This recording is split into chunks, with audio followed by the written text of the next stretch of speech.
नमस्कार, India post news में आपका स्वागत है। इस समय पे हम रोहतक के स्वामी नित्यानंद पब्लिक स्कूल में है।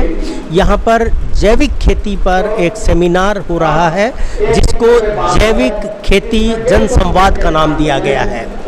यहाँ पे बहुत सारे किसान हरियाणा के अलग अलग इलाकों से और हरियाणा से बाहर के भी, पंजाब से, गुजरात से किसान यहाँ पर आए हैं जो हरियाणा में जैविक खेती का काम चल रहा है उसको देखेंगे वो और उसके अनुभव सुनेंगे। ये कुदरती खेती अभियान इसको ऑर्गेनाइज कर रहा है जो पिछले 12 साल से हरियाणा में कुदरती खेती के लिए काम कर रहा है, जैविक खेती के लिए काम कर रहा है। तो आइए आपकी बात करवाते हैं कुछ ऐसे किसानों से जो जैविक खेती कर रहे हैं। इस समय हमारे साथ एक जैविक किसान है जो सम्मेलन में हिस्सा लेने के लिए आए हैं। उनसे बात करते हैं कि कहाँ से आए हैं, कैसे खेती करते हैं, क्या दिक्कतें हैं और इस खेती की जो खासियत क्या है जैविक खेती की। हम बात करते हैं। आपका शुभ नाम? मैं मास्टर सुरजीत सिंह हूँ, रहने वाला भट्टू कलां, ज़िला फतेहाबाद से, और मेरा खेत मेरे घर से लगभग 40 किलोमीटर दूर काजले धाम के सामने है जो कि हिसार डिस्ट्रिक्ट में है। हिसार से लगभग 15 किलोमीटर दूर है और मैं लगभग सन 2013 से जैविक खेती कर रहा हूँ। शुरुआत मैंने मेरे खुद के खाने के लिए 1 एकड़ से की थी। 1 एकड़ से साथियों को पसंद आया तो फिर मैंने 3 एकड़ में किया, उसके बाद में 6-7 एकड़ में, फिर 12-13 एकड़ में, धीरे धीरे करता हुआ आज मैं मेरा सारा खेत जो कि 23 एकड़ है, सारे खेत में जैविक खेती कर रहा हूँ। आम तौर पे ये धारणा है कि जैविक खेती जब करते हैं तो उसमें पैदावार घट जाती है। आपका अनुभव क्या कहता है? पैदावार जरूर घटती है, परंतु मेरे साथ एक ऐसा है कि मैं देसी वैरायटियाँ जो हैं वो प्रयोग कर रहा हूँ जो कि हमारे बुजुर्ग पहले उगाया करते। और देसी जो है अपने आप में जितनी पैदावार उनकी होनी चाहिए, जैसे HU यूनिवर्सिटी वगैरह कहती है भी 306 की बात करते हैं, लगभग 35 मिनट की औसत रहती है। हम उसके आसपास हैं तो वो घटती भी नहीं मेरी लिहाज से, तो हम उसके आसपास जब पहुँचे तो घटती भी नहीं है। हाँ, पहली साल ठीक रहता है, दूसरे साल कुछ नीचे आता है, तीसरे साल हम वापस वहीं पहुँच जाते हैं, कोई दिक्कत नहीं होती इस चीज़ में। जैविक खेती के खर्च में और रासायनिक खेती के खर्च में क्या अंतर आपको लगता है? जैविक खेती के खर्च में और रासायनिक में जो अंतर आप पूछना चाहते हो तो वहाँ हम पैसा दे के आते हैं बाज़ार को जी, और यहाँ हम पैसा दे के आते हैं काम करने वाले जो कारीगर हैं या कर्मचारी हैं उनको।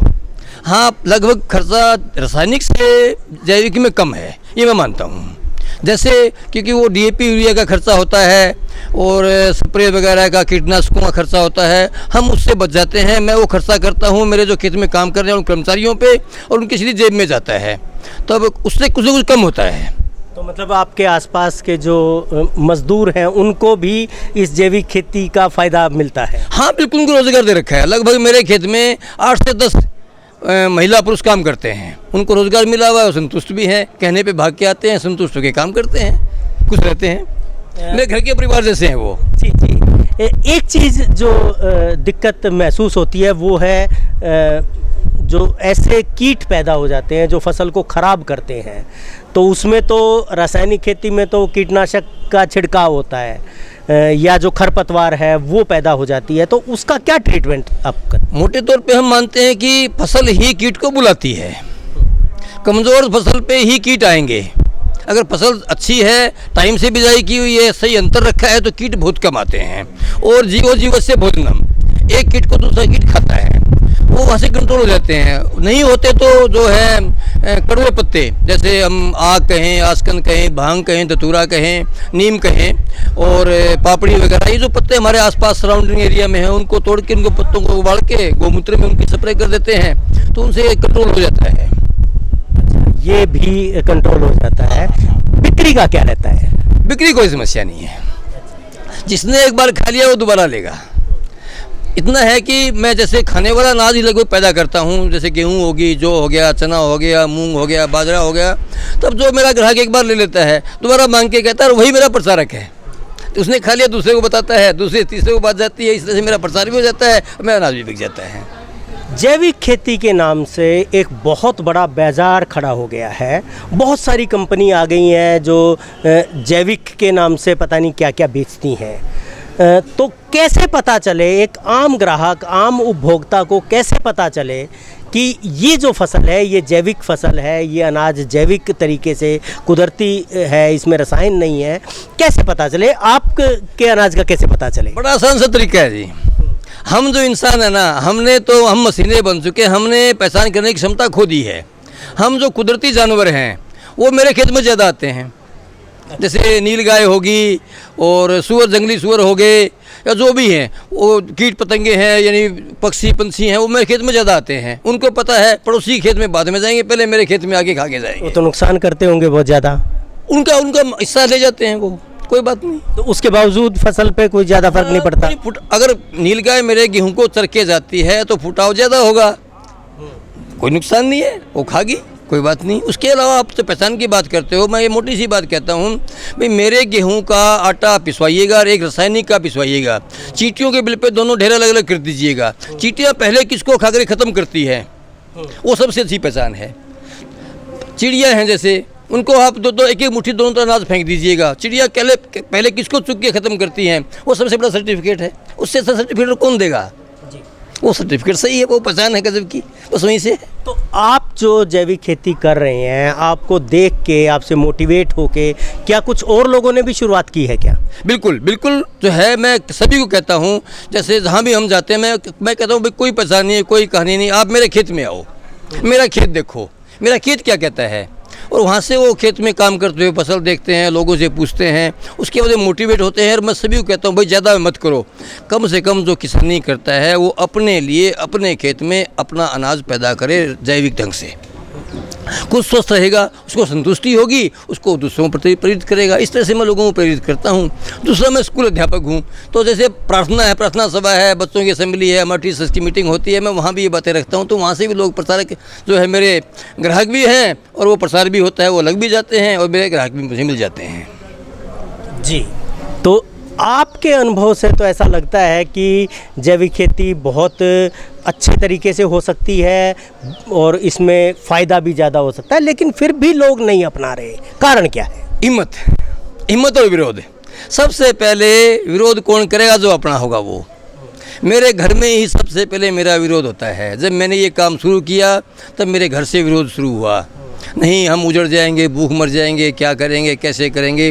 धीरे धीरे समझाया, कुछ जिद भी की, और इस काम में लगे रहे, तो आज घर भी सपोर्ट करता है और रिश्तेदार भी सपोर्ट करते हैं। जब जहाँ जाते हैं वहाँ इज्जत को देखते हैं। मुझ किसान को, आम किसान को दुनिया पब्लिक नहीं जानती, मुझे पहचानते हैं। मेरे खेत में जो है लोग रोज़ देखने वाले आते हैं, उससे परिवार को, मेरे जो नज़दीकी रिश्तेदार मेरे अपने हैं, उनको संतुष्टि होती है। आजकल वो सहयोग करना शुरू कर दिया उन लोगों ने, और ये खुशी की बात भी है। सामाजिक संबंध भी अच्छे बनते हैं, बिल्कुल अच्छे बनते हैं, एक इज्जत भी है। मैं कहता हूँ भाई, गांव में किसान जो हैं, उन किसानों को कितने लोग जानते हैं? मेरा कहीं से आप पूछ लो, मास्टर सुरजीत के नाम से लोग जानते हैं। ये साथियों ने जो है, पब्लिक ने जो मुझे मान सम्मान दिया है, उसके लिए मैं कृतार्थ हो जाता हूँ, और मैं संतुष्टि बहुत होती है कि भाई वाकई में मैं नेचर के लिए, इंसानियत के लिए कुछ न कुछ काम कर रहा हूँ। जी, तो जो लोग कुदरती खेती करना चाहते हैं, अगर वो आपसे मिलना चाहें तो कैसे मिलें? पधारो हमारे खेत में, एक दिन गुजारो हमारे खेत में, खेत देखो, उसके बाद में उनका जी भरेगा, वहाँ से पता लगेगा, वो आएंगे, देखेंगे। बाकी मिलना चाहते हैं, बात करना चाहते हैं, तो मेरा मोबाइल नंबर है, आजकल आदमी नंबरों से ही मिलता है, 98 514 022 22, 98 123 23 414, दोनों नंबर, दोनों पे व्हाट्सएप है। और एक निवेदन करना चाहूँगा साथियों से कि अगर वो मेरे से बात करना चाहते हैं तो लगभग 3 बजे से लेके 7-8 बजे तक की बात करें, क्योंकि दिन में मैं ड्यूटी पर रहता हूँ और उस वक्त मैं उसी का काम करना चाहता हूँ।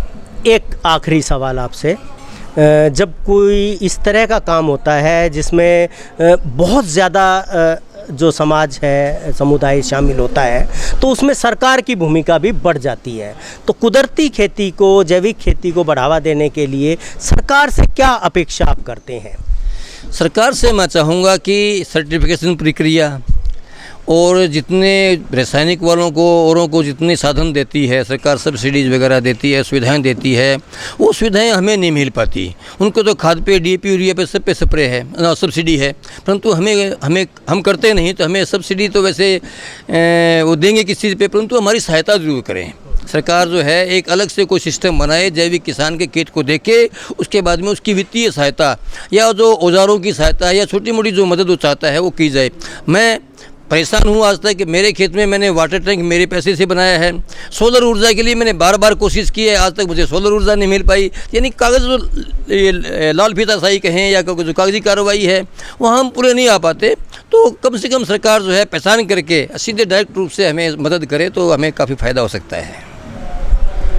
अपने वातावरण को बचाने के लिए और लोगों को स्वस्थ जो रहने के लिए पौष्टिक आहार पैदा करते हैं जैविक किसान, तो सरकार को चाहिए कि जैविक खेती को बढ़ावा दें ताकि हमारा पर्यावरण सुधरे, अच्छा हो और लोगों को जो स्वास्थ्य पे इतना ज़्यादा खर्चा होता है उस पे भी थोड़ा कंट्रोल लगे। क्योंकि अगर हम पौष्टिक अनाज खाएंगे, बिना जहर का अनाज खाएंगे तो जाहिर है कि बीमार भी कम पड़ेंगे। तो आपने बहुत अच्छी जानकारी हमारे दर्शकों के लिए रखी है, आपका बहुत बहुत शुक्रिया। शुक्रिया जी आपका भी, आपने मुझे बोलने का या सुनने का कहने का मौका मिला। इसके माध्यम से प्रकृति का, कुदरत का हम कुछ न कुछ काम कर पाएंगे और जो है कुदरत खेती अभियान जो काम कर रहा है वो आगे बढ़ेगा और किसान आगे बढ़ेगा। जी शुक्रिया।